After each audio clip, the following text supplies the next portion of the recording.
Salam sejahtera, Bapak, Ibu, dan Saudara. Kita bersyukur memasuki minggu yang baru. Ini berarti selama 1 minggu, sekali lagi, Tuhan sudah memelihara dan melindungi kita. Bapak Ibu, meskipun memang keadaan kita tidak menentu, juga sepertinya belum ada tanda-tanda virus corona ini akan segera berakhir. Namun jangan putus asa ya Bapak Ibu. Mari kita tetap beriman, tetap berharap bahwa Tuhan akan memberikan jalan keluar terbaik pada waktunya. Tentunya kalau kita mendengar berita-berita yang ada di sekitar kita, mungkin kita merasa jengkel, merasa kesal, melihat perilaku masyarakat yang berkesan menentang peraturan-peraturan pemerintah. Di saat kita sendiri sudah berusaha semaksimal mungkin mematuhi protokol kesehatan, sebagian besar orang masih abai dan membuat usaha penyelesaian pandemi di Indonesia ini menjadi semakin lama. Perasaan ini juga terungkap melalui sebuah lagu rap yang sempat viral di pertengahan Mei lalu. Lagu berjudul Indonesia Terserah, ciptaan Willy Winarko, berisi kritikan terhadap perilaku masyarakat dan kebijakan pemerintah yang sepertinya kurang tegas.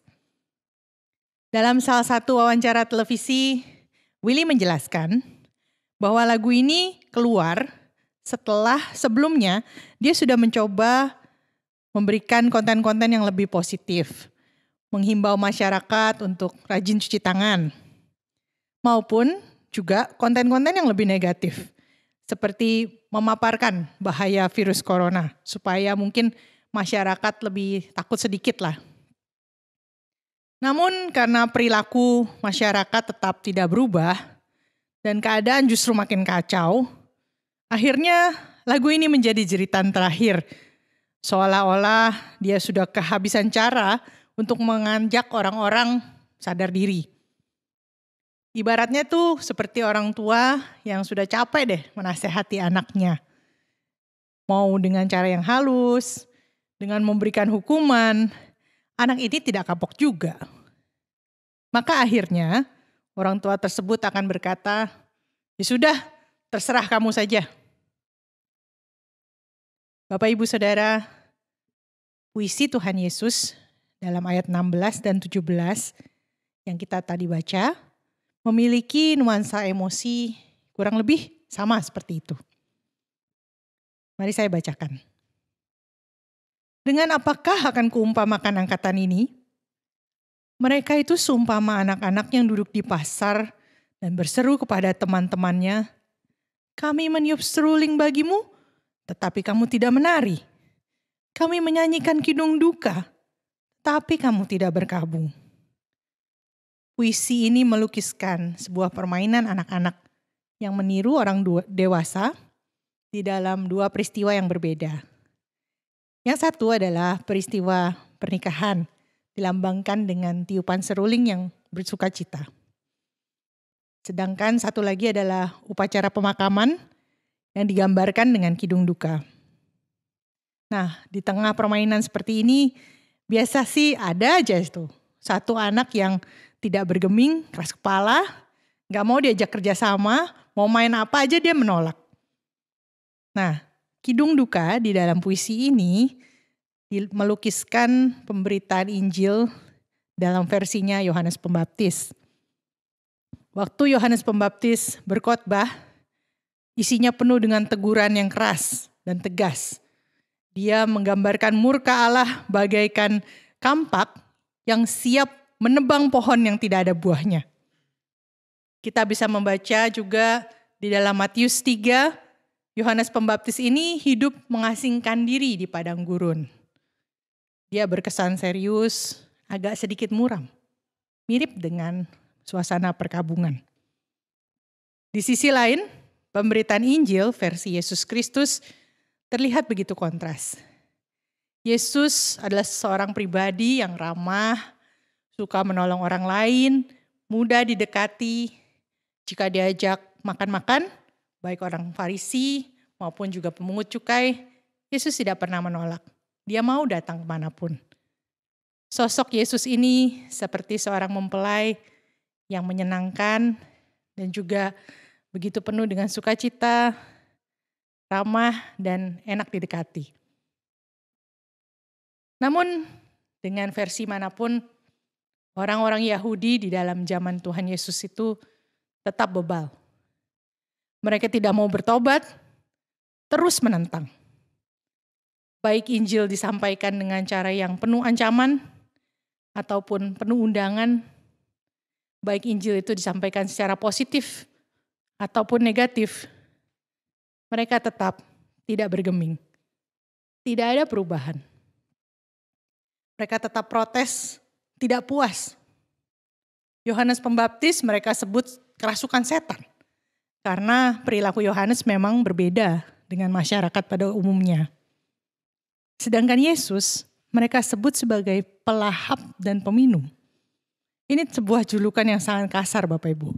Pelahap dan peminum itu biasa ditujukan pada orang-orang yang waktu itu dianggap sampah masyarakat.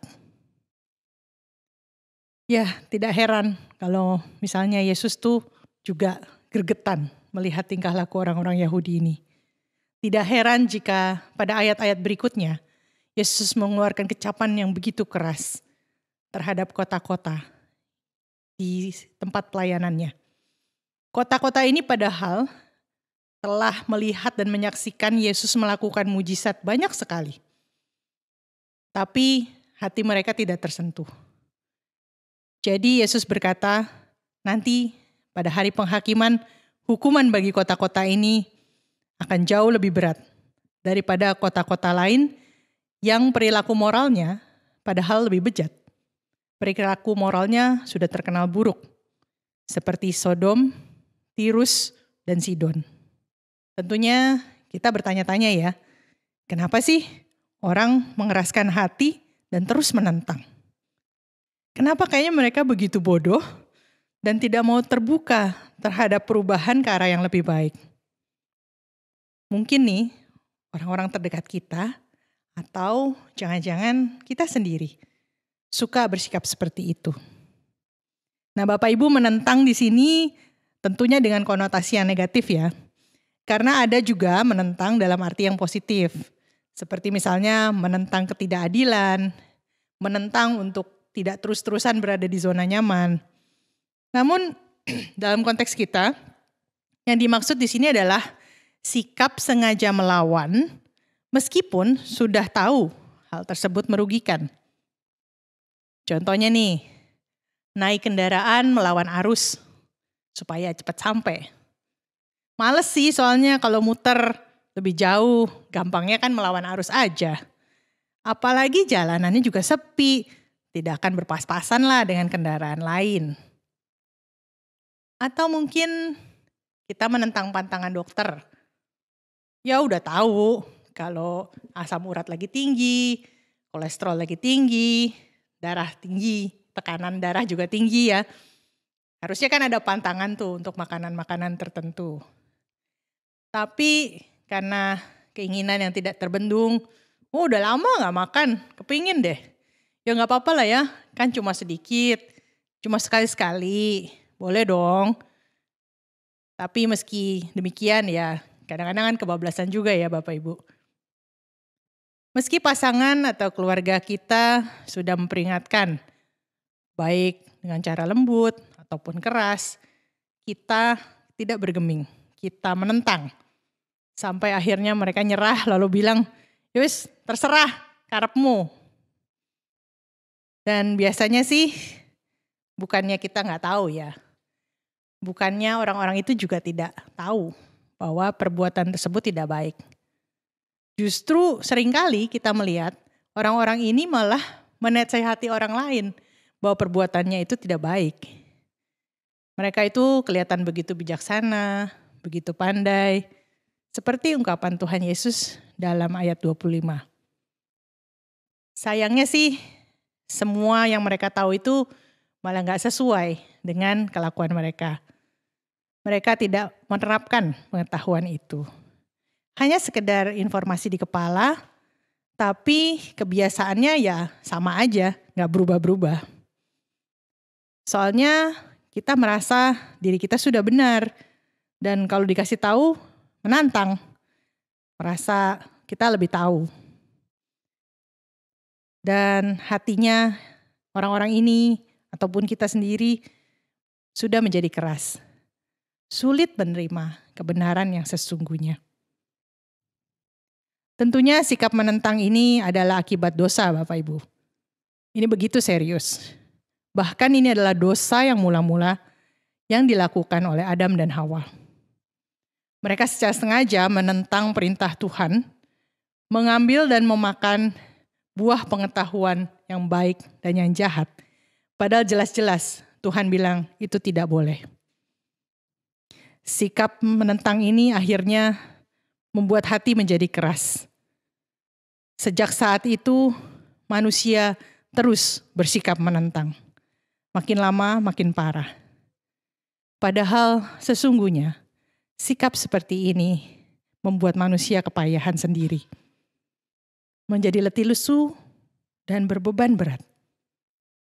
Dosa sudah membuat sebuah kuk yang menekan dan tidak bisa diselesaikan oleh manusia.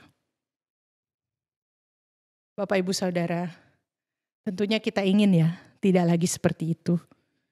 Kita tentu ingin tahu bagaimana sih caranya supaya kita tidak terus-terusan menentang. Kabar baiknya Tuhan Yesus sudah memberikan undangan kepada kita di ayat 28. Marilah kepadaku, semua yang letih lesu dan berbeban berat, aku akan memberi kelegaan kepadamu. Hanya Tuhan Yesus yang sanggup mengubah hati manusia.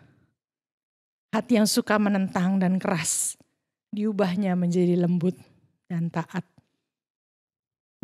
Dia bisa mengangkat semua beban dosa kita.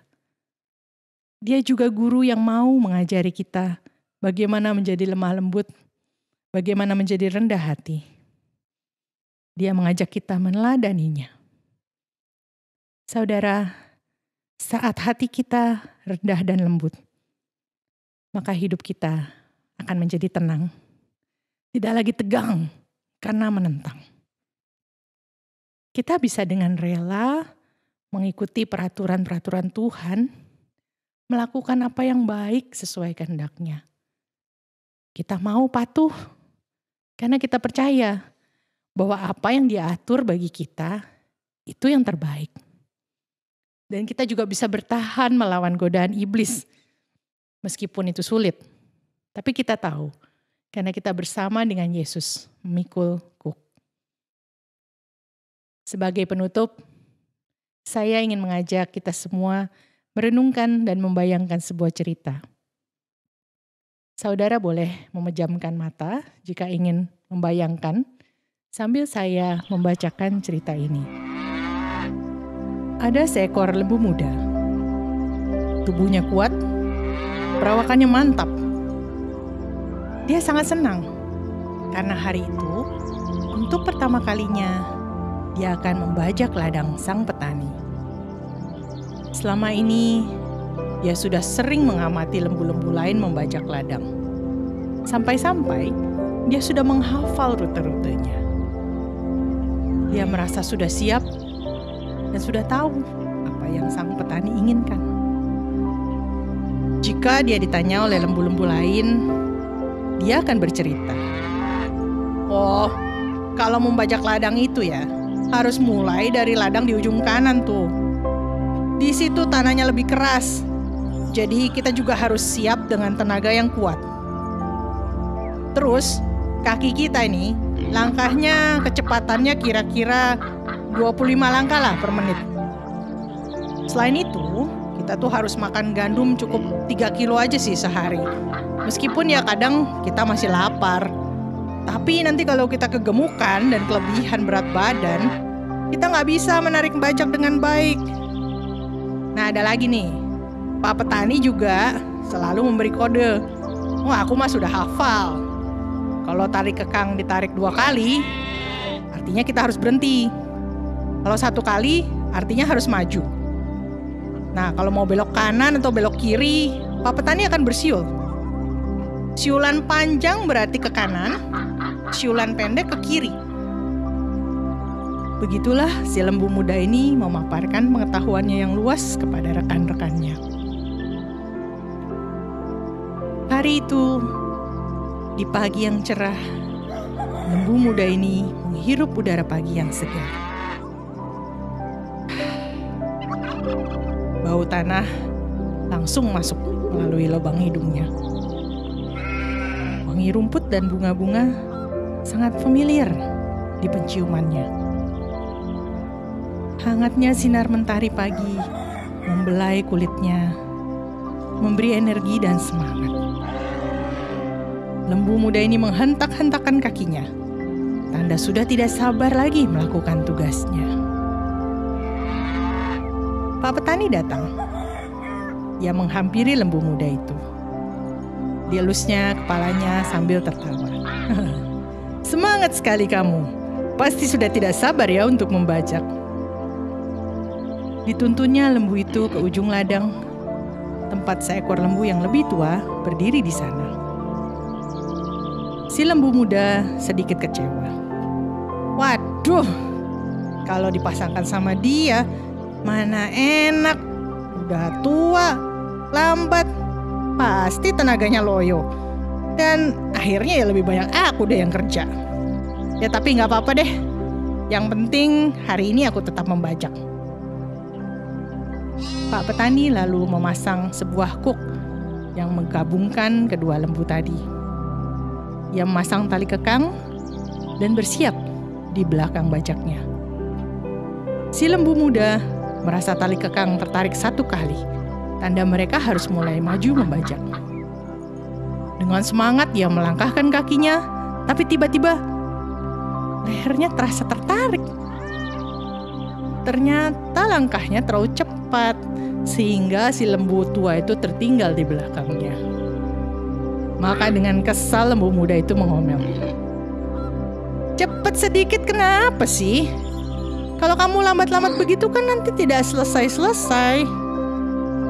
Lembu tua itu hanya tersenyum lembut dan tetap melangkah dengan kecepatan yang sama. Akhirnya si lembu muda mencoba menyesuaikan langkahnya. Tetapi ternyata sungguh tidak nyaman.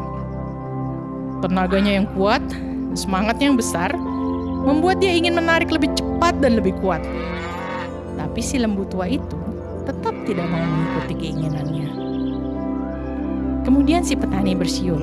Oh, lembu muda itu langsung berbelok. Tapi karena terburu-buru, dia menabrak hidung si lembu tua. Ya ternyata dia berbelok ke arah yang salah. Sekali lagi lehernya tertarik dan terluka karena kena gesekan kuk. Dalam hati lembu muda ini semakin marah. Dasar lembu tua bodoh. Seharusnya belok kiri malah dia belok ke kanan. Gimana sih? Ini kakiku jadi terinjak sama dia. Besok aku akan minta Pak Petani memasangkan aku dengan lembu lain saja. Sudah lambat, tolol lagi. Beberapa kali lagi lembu muda itu tertarik dan bertabrakan dengan si lembu tua. Semangatnya yang berapi-api di pagi hari surut sudah, berganti dengan kemarahan dan kekecewaan. Apalagi seluruh tubuhnya sakit dan luka karena otot-otot tertarik dan tergesek kayu kuk yang dipakainya. Selesai membajak, lembu muda ini menghampiri lembu tua itu dan marah-marah kepadanya. Hei, lembu tua, kamu kok jahat sekali sih? Kamu tahu kan hari ini pertama kali aku membajak. Aku tuh udah sangat semangat. Tapi karena kamu, sekarang otot-ototku sakit, tubuhku luka-luka. Kenapa sih kamu tetap saja dengan kecepatanmu? Dan kenapa kamu tidak mengikuti kode Pak Petani? Tiap kali mau membelok, pasti kita bertabrakan. Sudah, besok-besok aku tidak mau lagi dipasangkan denganmu. Lembu tua itu tetap bersabar. Dengan mata lembut, dipandangnya lembu muda. Ya, aku bisa melihat kau sangat bersemangat untuk membajak.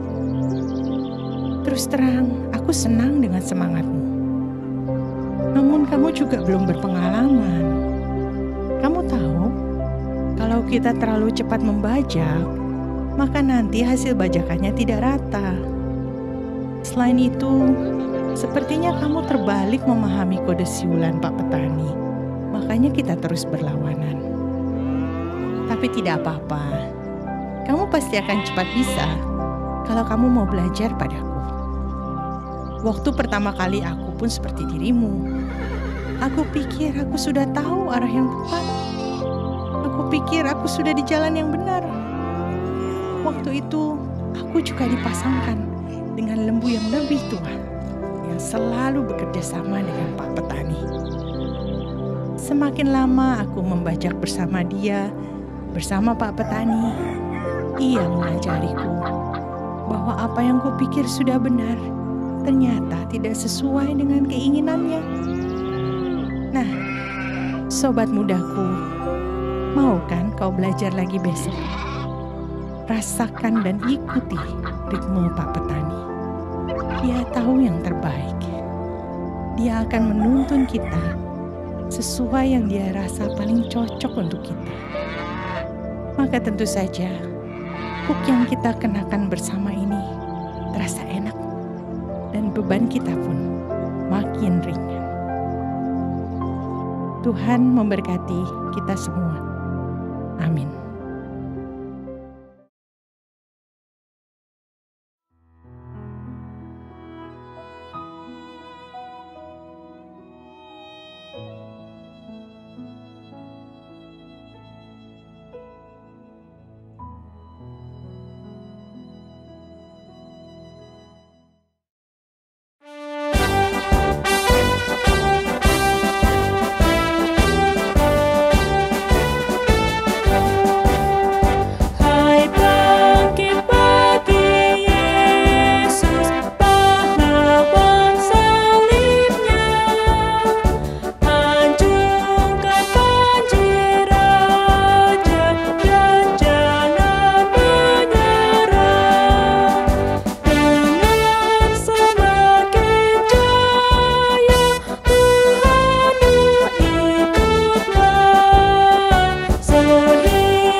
Saudara-saudara, mari kita hidup dalam sikap lemah lembut dan rendah hati seperti Yesus. Dan terimalah berkat Tuhan. Kasih karunia Tuhan Yesus Kristus dan kasih Allah juga persekutuan dengan Roh Kudus menyertai kita semua. Amin.